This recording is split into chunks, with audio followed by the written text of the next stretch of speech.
Okay, merci. Merci, ouais. Est-ce que vous pouvez me dire un mot sur P6, s'il vous plaît? C'est très cool.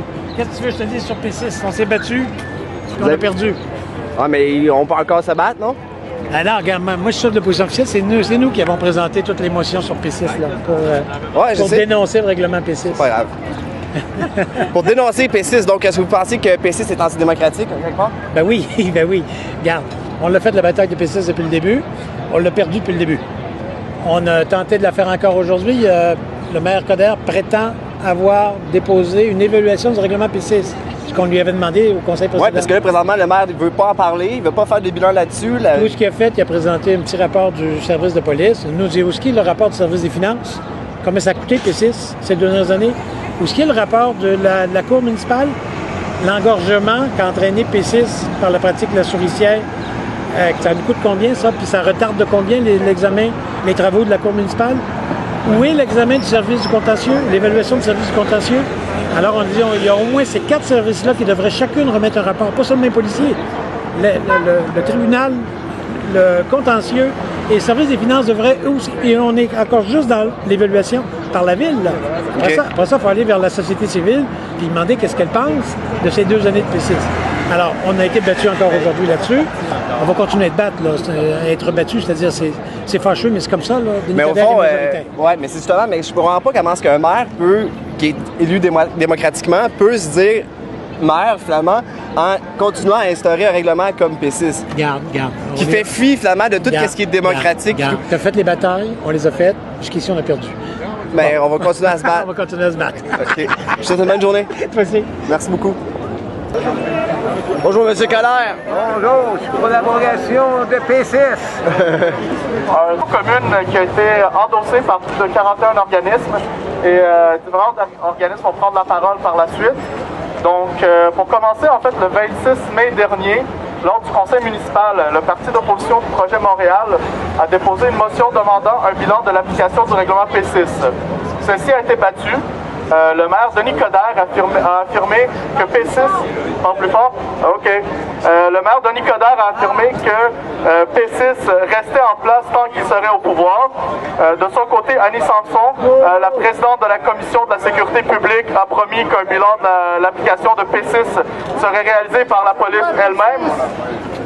C'est quoi P6?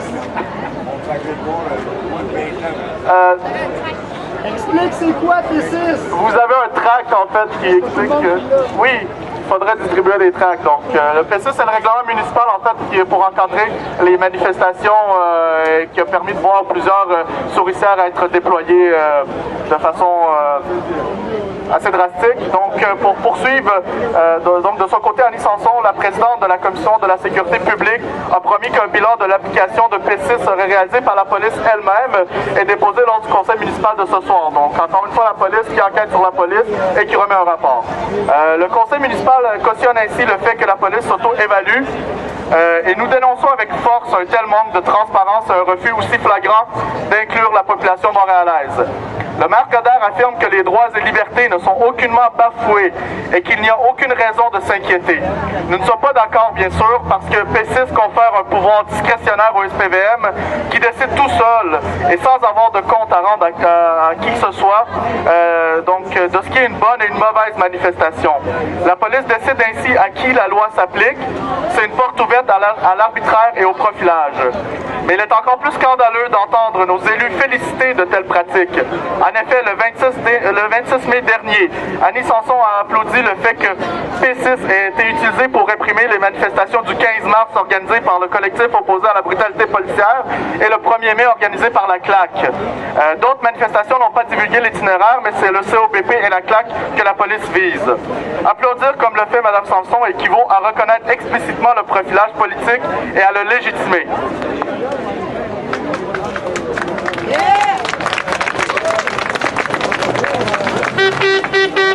Je poursuis. Donc de plus, depuis 2012, le nombre des effectifs policiers déployés pour encadrer les manifestations a augmenté de façon exponentielle. Dans certains cas, comme lors de la manif contre la compagnie pétrolière Enbridge du 10 octobre dernier, il y avait 424 policiers pour environ 150 personnes. On parle aussi d'un ratio de 3 policiers pour un manifestant. Ces arrestations augmentent aussi de plusieurs mesurée que le SPVM consacre à l'encadrement, disons plutôt la répression des manifestations. Si l'on ajoute à cela le fait que la grande majorité des quelques 3000 contraventions émises à ce jour sont actuellement contestées, qu'il y a 11 recours collectifs déposés contre la Ville de Montréal et que la constitutionnalité de P6 est remise en question devant les tribunaux, il est évident que P6 coûte très cher. En cette période d'austérité, alors que l'État répète sans cesse que nous manquons d'argent, qu'il est impératif de réduire les dépenses, pourquoi le budget des forces de l'ordre jouit-il de traitement de faveur? Pourquoi la matraque passe-t-elle avant le logement, la santé, l'éducation, la culture, l'environnement? Face à de telles questions et aux enjeux fondamentaux qu'elles soulèvent, l'administration Coderre fait la sourde oreille et ne cesse de réaffirmer de façon dogmatique sa croyance en les bienfaits de P6. On nous promet que le SPVM lui-même fera le bilan de l'application P6. Cela ne nous rassure pas pantoute, puisque le SPVM se retrouve à la fois juge et partie. Encore une fois, le bilan de pacotille du SPVM n'a aucune crédibilité. C'est pourquoi nous demandons que la Ville de Montréal dresse un bilan complet, détaillé de P6 en partenariat avec des organisations de la société civile. Nous demandons que tel exercice soit public, ouvert à la participation active de la population.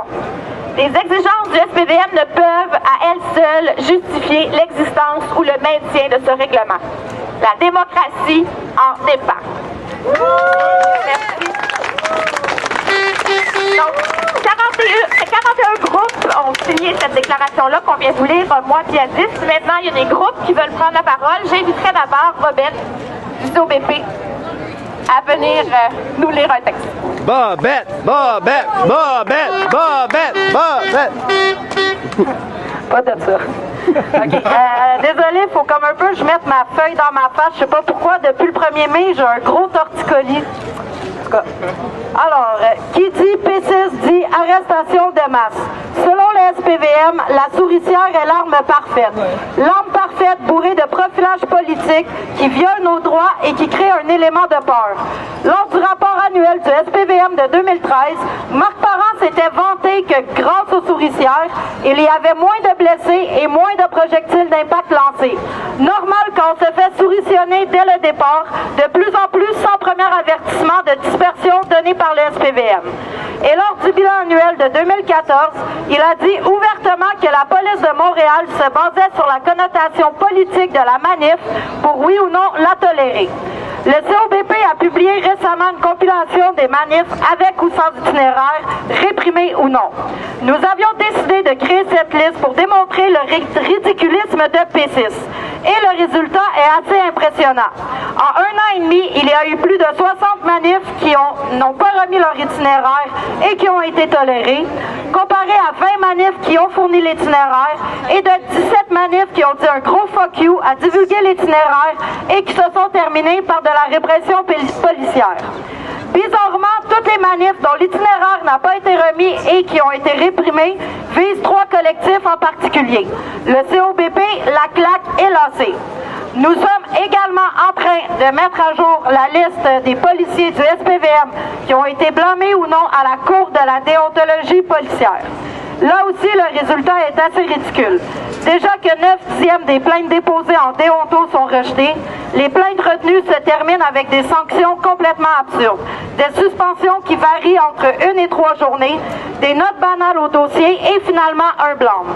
Et les accusations portées sont pratiquement toujours les mêmes, c'est-à-dire en vertu des articles 5 et 6 et du Code de déonto, qui stipulent en gros que les policiers doivent éviter toute forme d'abus d'autorité dans leur relation avec le public et également que les policiers doivent se comporter de manière à préserver la confiance et la considération que requiert leur fonction. Laissez-nous rire. Sérieux. Alors, que ce soit des lettres contre P6 avec 18 375 endosseurs, des manifs pour dénoncer ce règlement de merde, des plaintes en déonto, des points de presse, des recours collectifs, un genre de rapport ménard qui critique le travail des flics, un panda qui veut abroger P6, des élus municipaux qui proposent un bilan de P6 et qu'un débat soit lancé quant à son utilisation, eh bien notre très cher maire de Montréal, Coderre, l'a bien dit, tant que je serai maire de Montréal, P6 va rester.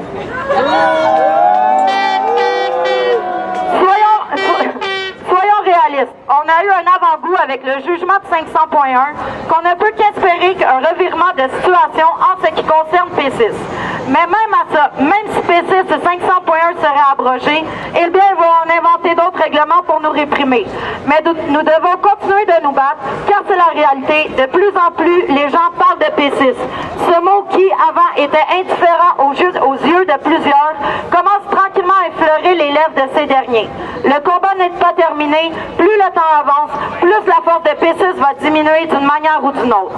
Nous comprenons qu'une fatigue et une écœurantite aiguë de toujours se faire pogner en souricière avec un ticket de 638 $ commence à naître chez plusieurs personnes.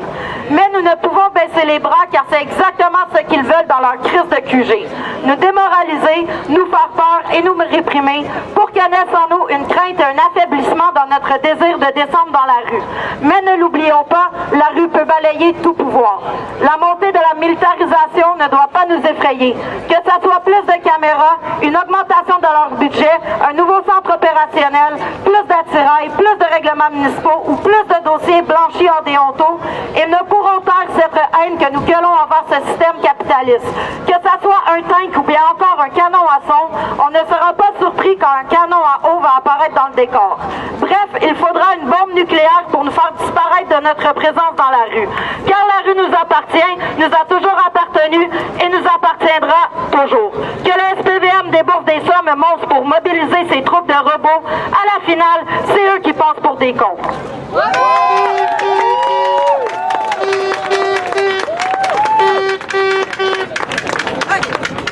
Puis de toute façon, le SPVM est en train de se tirer dans le pied toute seule, comme des grands garçons, sans l'aide de personne. Que ce soit de tirer impunément sur des itinérants, de flirter avec des jeunes femmes dans leur voiture de police quand ils sont en fonction, de violenter et d'arrêter un concierge, un professeur d'école pour fuck all de raison, de menacer d'attacher un itinérant à un poteau à moins 40 degrés, d'annoncer que P6 ne sera pas appliqué pour les femmes du hockey, de provoquer des arrestations lors de rassemblements pacifiques, de tweeter des fausses informations pour que les manifestants se fassent passer pour des violents méchants, c'est la réalité. Les flics peuvent littéralement tout se permettre, car nous l'avons vu, ils sont très bien protégés par notre très cher système judiciaire. Ces robots à numéros qui sont au-dessus des lois appliquent sans discernement P6 quand bon leur semble, de la manière qu'ils le veulent, et personne n'a à poser de questions. 2 ans plus tard, finalement, la question d'un bilan concernant P6 arrive enfin sur le tapis. Est-ce que ça va réellement changer de quoi? C'est bien beau faire un bilan, mais quelque chose doit en découler. C'est comme le rapport Ménard qui est déjà pratiquement tombé dans l'oubli. Qu'est-ce qui va se concrétiser suite à ce rapport? Bonne question. Et cette question peut s'appliquer aussi sur ce bilan.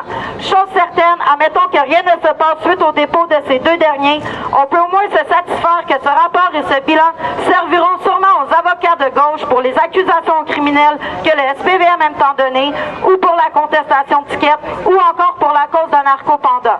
Nous devons nous armer de tous les outils nécessaires pour contrer cette répression policière qui devient de plus en plus aberrante. À Codard et à son armée de flics et avocats, on vous dit ceci: il n'y a pas d'arme ni de loi qui peut tuer. On est là, on va rester, on va être là demain, on va être là après-demain. Nos convictions politiques, on les a ancrées dans le cœur, dans nos tripes, dans nos veines. Puis ça va falloir bien plus de flics, puis bien plus de crises de règlements municipaux pour nous enlever de la rue. Merci.